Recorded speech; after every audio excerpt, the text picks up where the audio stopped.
Hello class. तो आज हम लोग पढ़ेंगे composition of the human body according to naturopathy. Naturopathy क्या कहती है?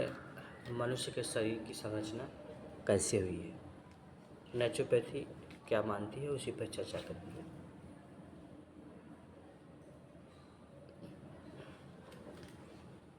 Naturopathy view the human body as a natural self regulating and self healing organism.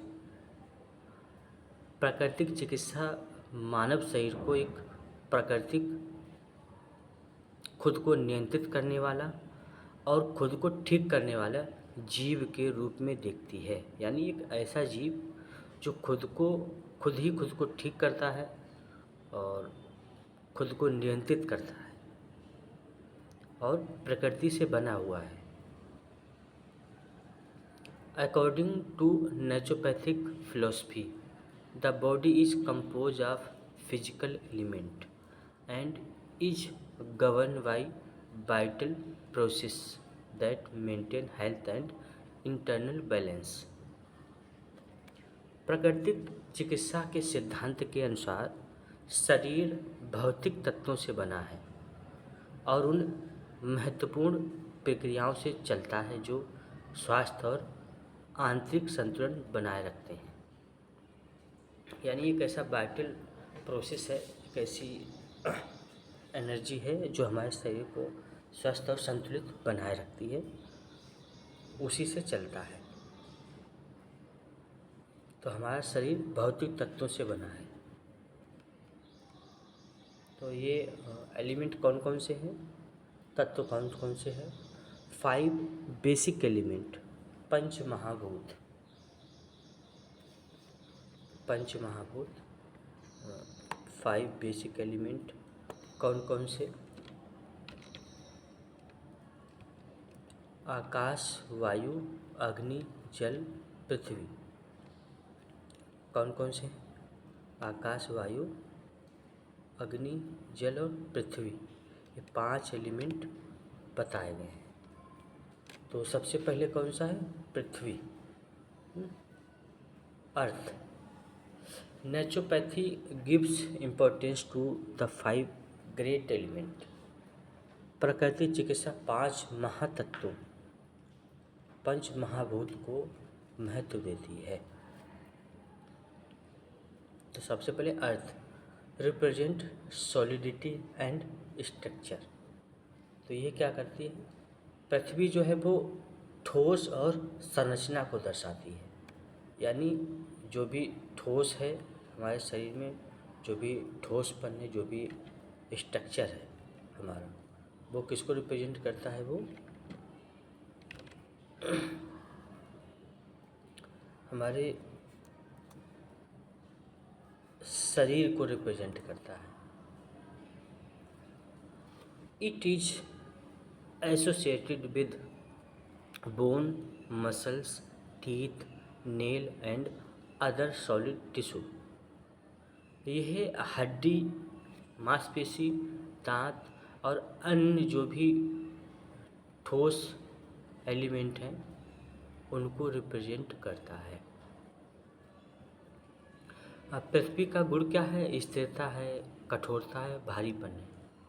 उसी तरह से हमारे शरीर में भी जो स्टेबिलिटी है, जो मजबूती है, जो भारीपन है, वो किसको रिप्रेजेंट करता है? पृथ्वी तत्व को रिप्रेजेंट करता है। शरीर में हड्डियाँ, मांसपेशी, त्वचा, दांत, ये शरीर की संरचना में बताते हैं। ये शरीर का स्थायित्व आकार देने का कार्य करती है। यानी जो हमारे शरीर का एक स्ट्रक्चर बना रहता है वो किसकी वजह से हो पाता है? वो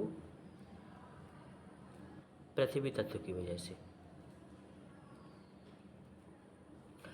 पृथ्वी तत्व का, चलिए ये इसकी तन्मात्राएं जो हैं वो, चलिए उसको बता ही देते हैं। तन्मात्रा इसकी गंध है। हमारे शरीर से भी देखिए गंध आती है। अगर हम 1-2 दिन ना नहाएं तो क्या होता है? गंध आने लगती है। और वैसे ही पृथ्वी में यदि कोई चीज़ सड़ने लगे, जैसे बारिश जब होती है, पहली बारिश, तो मिट्टी से कैसी सोंधी सोंधी खुशबू आती है। तो ये इसकी तन्मात्रा, इसका गुण है, क्वालिटी है। इसके बाद दूसरा एलिमेंट कौन सा है? जल, वाटर। रिप्रेजेंट फ्लूइडिटी, ये तरलता को रिप्रेजेंट करता है, यानी जो हमारे शरीर में तरलता है, फ्लूइडिटी, फ्लूइड है, ये किसको रिप्रेजेंट करता है? ये जल को रिप्रेजेंट करता है। Blood, lymph, digestive juice and other body fluids are related to this element. तो रक्त है, लिम्फ है, पाचन रस है, और शरीर के अन्य पदार्थ, तरल पदार्थ जैसे CSF है, टीयर्स है, सीमन है, हार्मोन्स है, सलाइवा है, ये सब किसको रिप्रेजेंट करते हैं? जल तत्व को रिप्रेजेंट करते हैं।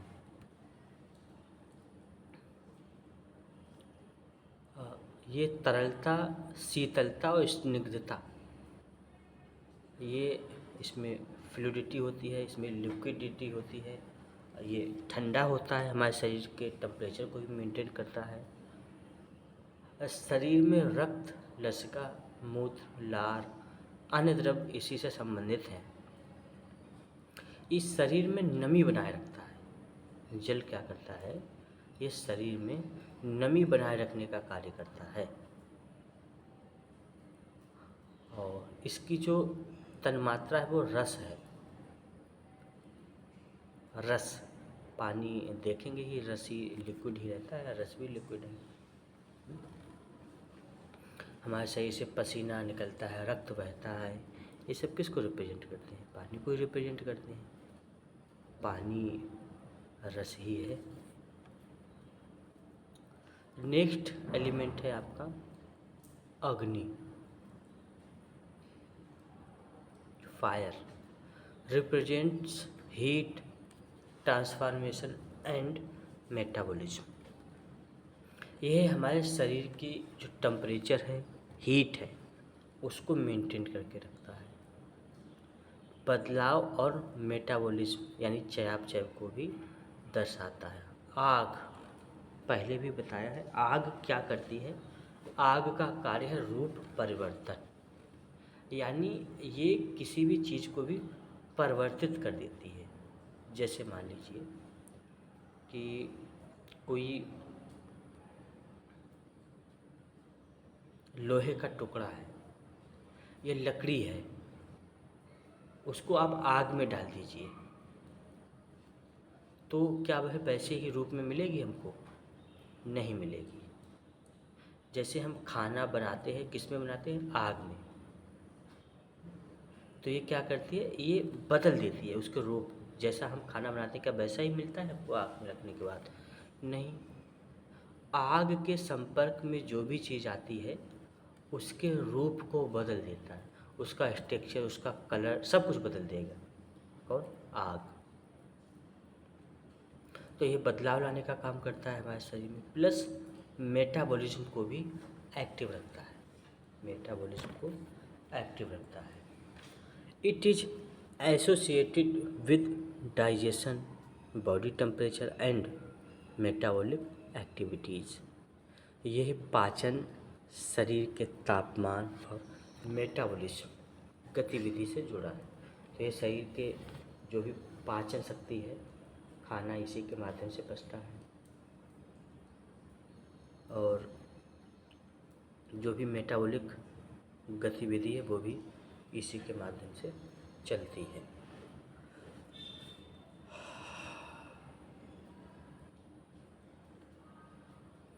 और ये ऊर्जा उत्पादन में भी सहयोग करता है, यानी एनर्जी को बनाता है। भोजन को शरीर के लिए उपयोगी ऊर्जा और पोषक पदार्थों में बदलने की प्रक्रिया में इसका विशेष महत्व है। इसकी तन्मात्रा है रूप।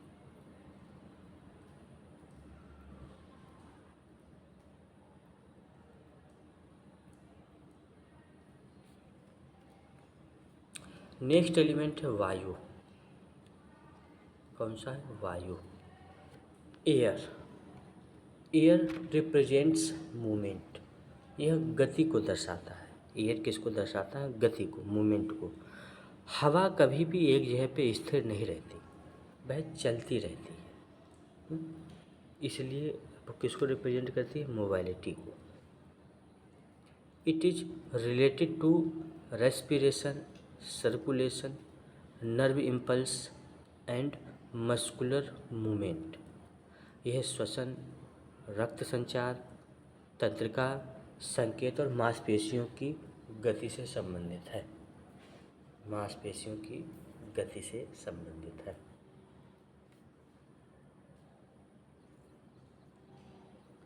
तो श्वसन यानी लंग्स, लंग्स में क्या? हवा ही तो हम नोस्ट्रिल के माध्यम से अंदर प्रवेश करते हैं। ये हमारे ब्लड सर्कुलेशन, ब्लड एक जगह पे नहीं रहता हमारे शरीर में, ये क्या है? पूरे शरीर में चलता रहता है। वायु हमारे शरीर में 10 रूपों में रहती है। प्राण, अपान, समान, व्यान, उदान, सभी के अलग अलग कार्य हैं। नाग, गोद, कृकल, देवदत्त, धनंजय। तो ये अलग अलग रूपों में रह के अलग अलग काम करती है। जैसे अपान वायु क्या करती है? ये एक्सक्रीटरी, जो भी शरीर से वेस्ट प्रोडक्ट है उनको बाहर निकालने का काम करती है। व्यान पूरे शरीर में ऊर्जा पहुंचाने का काम करती है। समान भोजन को पचाने और पूरे शरीर में बराबर मात्रा में बांटने का काम करती है।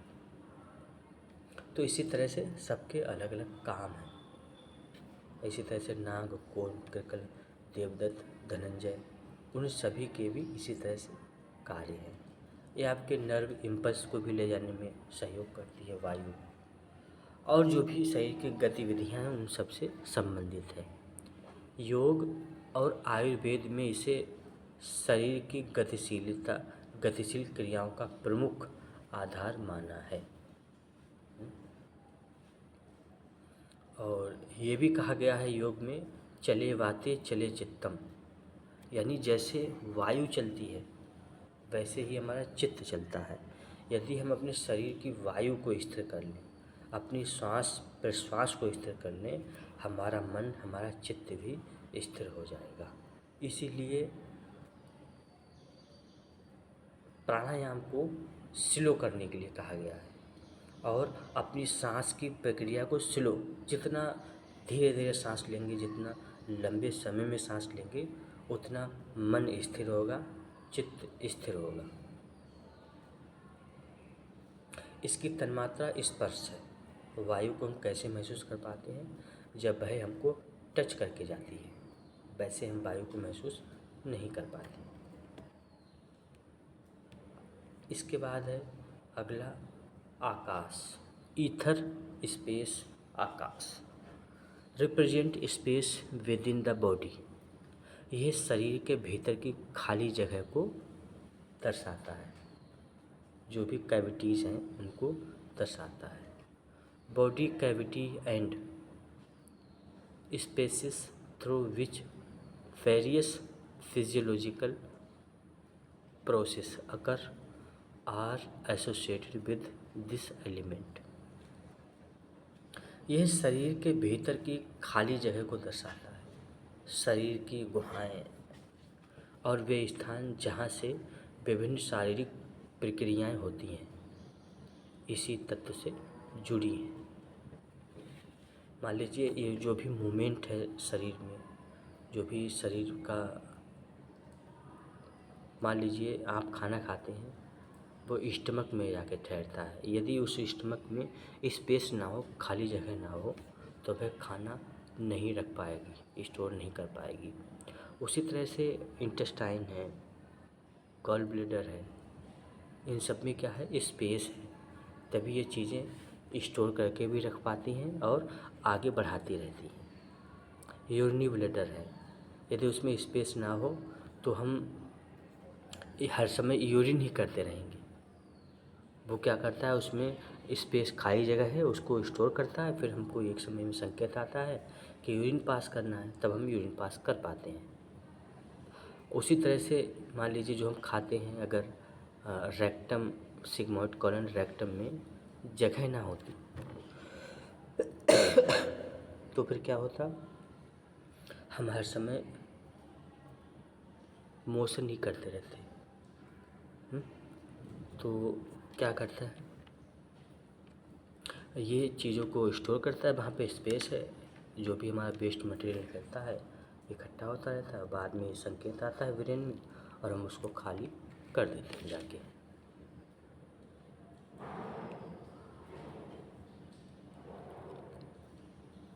ये आकाश तत्व है, सबसे सूक्ष्म है, सबसे विस्तारित है।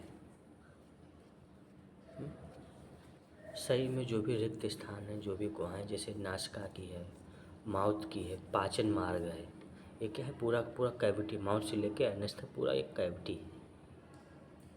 और कोशिका के बीच में इंटरस्टिशियल स्पेस जो होता है वो भी इसी का पार्ट है, स्पेस का ही।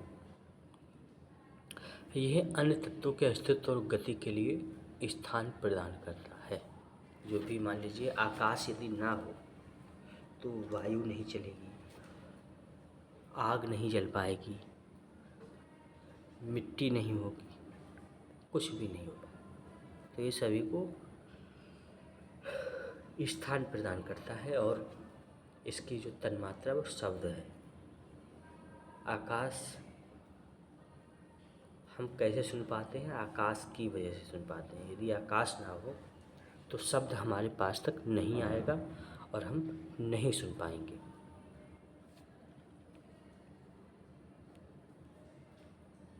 तो पंच तत्व हैं, प्राकृतिक चिकित्सा मानता है कि इन्हीं पंच तत्वों से मिलके हमारा शरीर बना है। इन्हीं के डिस्टर्ब होने से हमारे शरीर में अलग अलग तरह से परिवर्तन होते रहते हैं। और शरीर की भौतिक संरचना, physical composition of the body. तो फिजिकल में भी from a modern physiological perspective the human body consist mainly of, आधुनिक शरीर दृष्टिकोण से मानव शरीर मुख्य रूप से इनसे बना है। तो पहला है पानी, the major part component of the body. शरीर का मुख्य घटक कौन है, पानी है।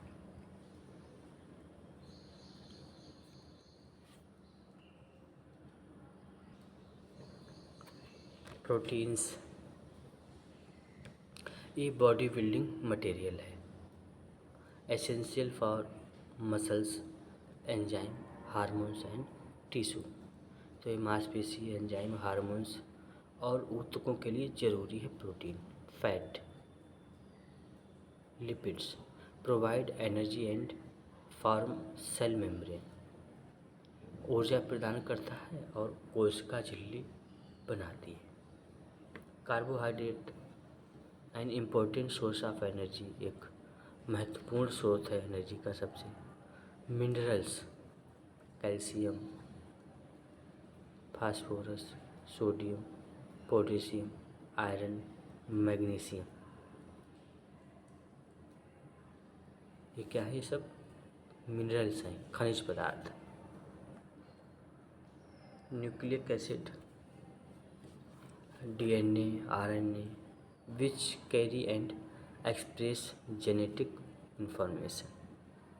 डीएनए, आरएनए जो आनुवंशिकी जानकारी ले जाते हैं और उसे व्यक्त करते हैं। Vitamins essential for moral normal metabolic and physiological function.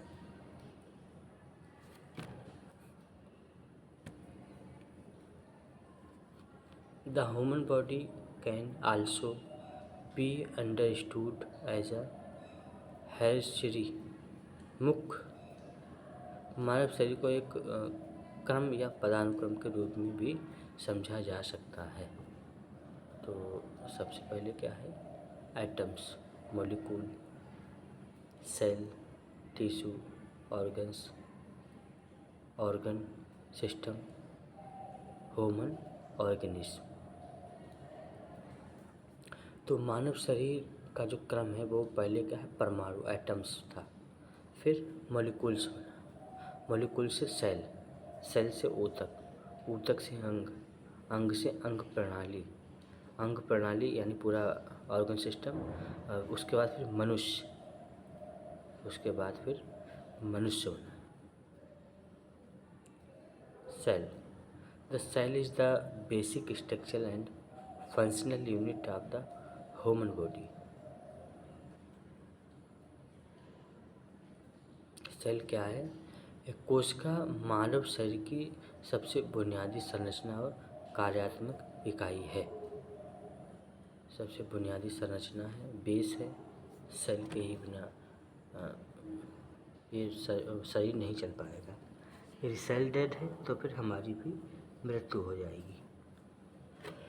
Tissue, groups of similar cells form tissue. एक जैसी कोशिकाओं के समूह मिलकर ऊतक बनाते हैं, जैसे epithelial tissue, connective tissue, muscular tissue और नर्वस टिश्यू। उपकला ऊतक, संयोजी ऊतक, पेशीय ऊतक और तंत्रिका ऊतक। ये 4 तरह के ही टिश्यू होते हैं। और टिश्यू किससे बने होते हैं? सेल से बने होते हैं। तो इसके बाद आता है organs. Organ, different tissue combine to form organs such as the heart, lungs, liver, kidney and brain. अलग अलग ऊतक मिलकर अंग बनाते हैं, जैसे हृदय, फेफड़े, लीवर, गुर्दा और मस्तिष्क। तो जितने भी अलग अलग ऊतक हैं वो मिलके किनसे बने हैं? टिश्यू से मिलके बने हैं। और ये ऑर्गन मिलके क्या बनाते हैं? सिस्टम, ऑर्गन सिस्टम, अंग प्रणाली।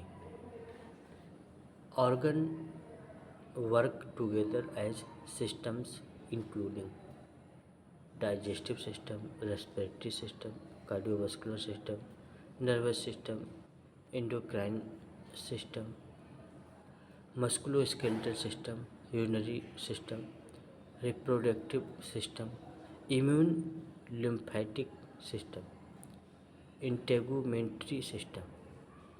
तो पाचन तंत्र, श्वसन तंत्र, हृदय तंत्र, तंत्रिका तंत्र, अंतःस्रावी तंत्र, मस्कुलोस्केलेटल तंत्र, मूत्र प्रणाली, प्रजनन प्रणाली, प्रतिरक्षा यानी लसिका प्रणाली। तो ये सब क्या है? ये सिस्टम है पूरे पूरे। ये सिस्टम कैसे बने हैं? ऑर्गन से मिलके बने हैं, अलग अलग ऑर्गन, जैसे हार्ट, हार्ट आपका हृदय, कार्डियोवास्कुलर यानी हृदय है, और जो भी उसकी ब्लड वेसल्स हैं वो सब मिलके किसको बना रहे हैं? कार्डियोवास्कुलर। ऐसे ही ट्रैकिया, लंग्स, एल्वोलाई, ये सब मिलके क्या बना रहे हैं? श्वसन तंत्र। उसी तरह से टीथ है, सलाइवा है, ईसोफेगस है, स्टमक है, इंटेस्टाइन है, ये सब मिलके क्या बनाते हैं? पाचन तंत्र। उसी तरह से सेंट्रल नर्वस सिस्टम है, और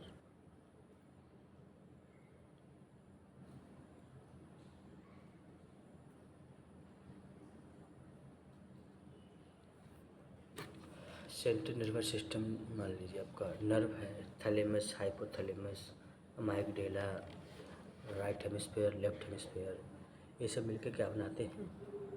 नर्वस सिस्टम को बनाते हैं। Naturopathic concept of body. शरीर के बारे में प्राकृतिक चिकित्सा की अवधारणा। According to naturopathy, the body is not merely a collection of organs. It is an integrated whole in which physical, mental, and functional processes are interconnected. तो शरीर के बारे में प्राकृतिक चिकित्सा की अवधारणा। प्राकृतिक चिकित्सा के अनुसार शरीर केवल अंगों का समूह नहीं है, यानी ये केवल ऑर्गन मिल गए, मिलके एक शरीर बना दिया, ऐसा नहीं है।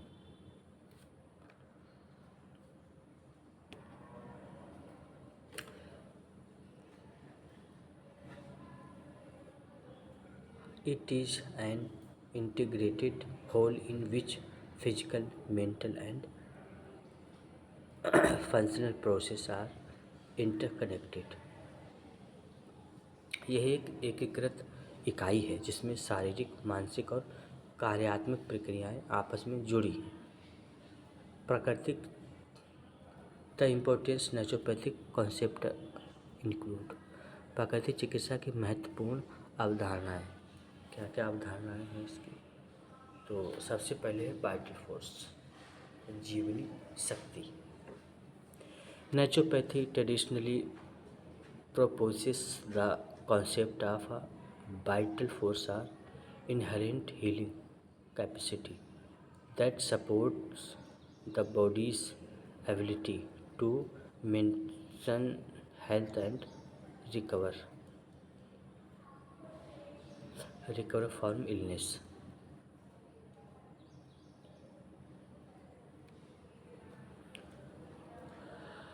प्राकृतिक चिकित्सा पारंपरिक रूप से जीवन शक्ति या शरीर के स्वाभाविक ठीक होने की क्षमता की अवधारणा को मानती है, जो शरीर को स्वस्थ बनाए रखने और बीमारी से उबरने में मदद करती है। शरीर को स्वस्थ बनाए रखती है, बीमारी से उबरने में मदद करती है। Self healing, the body possesses natural mechanism for repair, adaptation and restoration of physiological balance।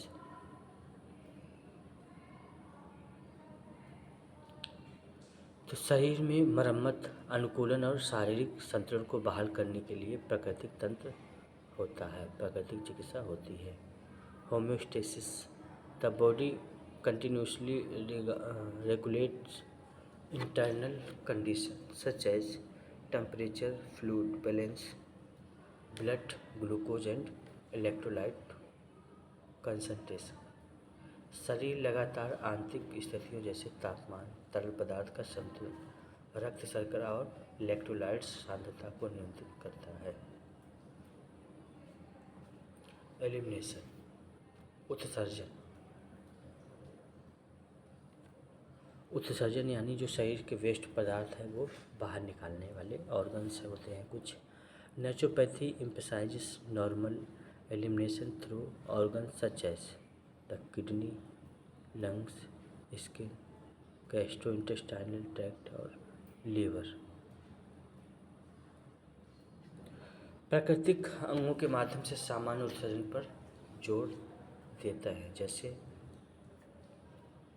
क्या क्या है कि गुर्दा है, फेफड़े हैं, त्वचा है और पाचन तंत्र है पूरा, और लीवर। ये सब क्या करते हैं? एलिमिनेट करने का काम करते हैं, चीज़ों को बाहर निकालने का काम करते हैं। Unity of the body and mind, शरीर और मन की एकता। Naturopathy considers physical, mental health state, life style, diet, sleep, exercise and environment as interconnected factors। Naturopathy शारीरिक स्वास्थ्य, मानसिक स्थिति, जीवन शैली, खान पान, नींद, व्यायाम और पर्यावरण को आपस में जुड़ा हुआ कारक मानती है। ये आपस में जुड़े हुए हैं, अलग अलग नहीं है।